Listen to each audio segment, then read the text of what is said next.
In this video, I introduce some foundational concepts in the field of institutions.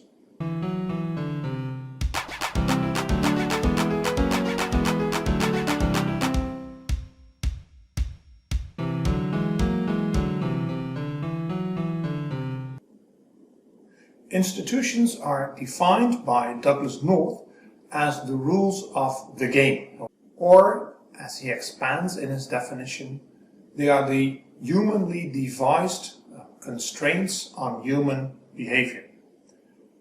So, in the context of a real board game, Monopoly in this context, the rules of the game make behavior possible and prevent possible. So they are humanly devised. The rules are defined by people, hence rules defined by nature are not institutions, and they constrain or enable behavior. Some rules make it impossible to behave in a particular manner.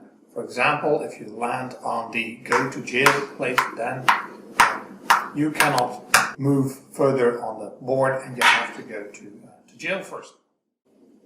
Other rules enable behavior. For example, when you would own all the titles in a color set, then you are entitled to build property, to build factories on the titles. So some behavior is enabled by rules, some is prohibited by rules. We can distinguish formal and informal institutions. Formal institutions are written down. Laws are an example, contracts are an example, and in the context of board games, the manual describes the rules that are to be followed. Informal institutions are those which are not written down. They're agreed upon amongst the participants in the game. As an example, when you play Monopoly, we have a mutual understanding that players will not cheat. Or if one of the players needs to go to the bathroom, the others wait for him or her to return. Those rules are not written down, but they are institutions, they are norms, they are rules that constrain our behavior. The game is told at that point. Some rules, so that's one distinction, formal versus informal rules. Another distinction is the one between private and public rules. Private rules are those that we agree upon between individual actors or between organizations, if you wish.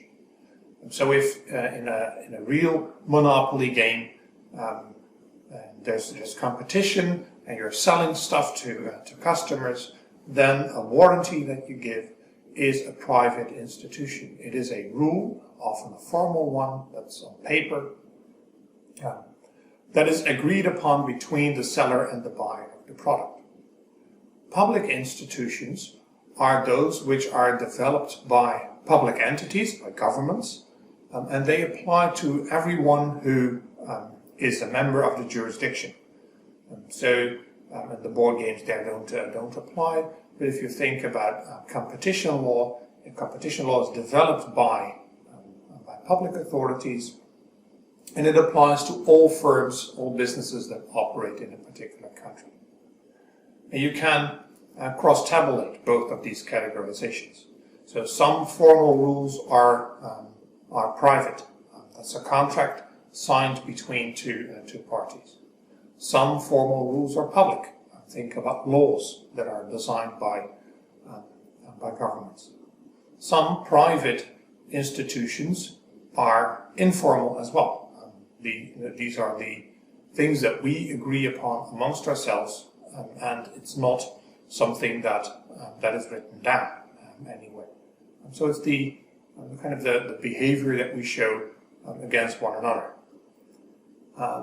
Some are, you could say, public in the sense that they are decided upon by a bigger entity, and also informal. And that's a bit of a difficult categorization. The culture could be an example there. Rules that are public, so that they're designed by a wider collective, but they're not written down anywhere.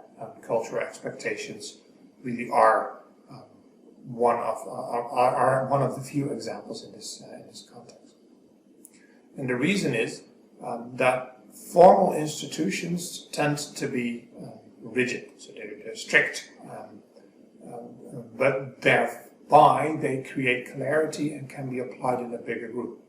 Informal institutions are flexible. You can adjust them quite quickly, and that is why they work best in a smaller group, where it is also easier to check whether people adhere to the rules. So initially, you see that in a small society, informal rules are in place, and then when problems get more complex or when the group grows, then some of these institutions are formalized. So when we talk about institutions, these are rules developed by people to regulate behavior in a group. We can distinguish formal and informal institutions on the one hand, and private and public institutions on the other.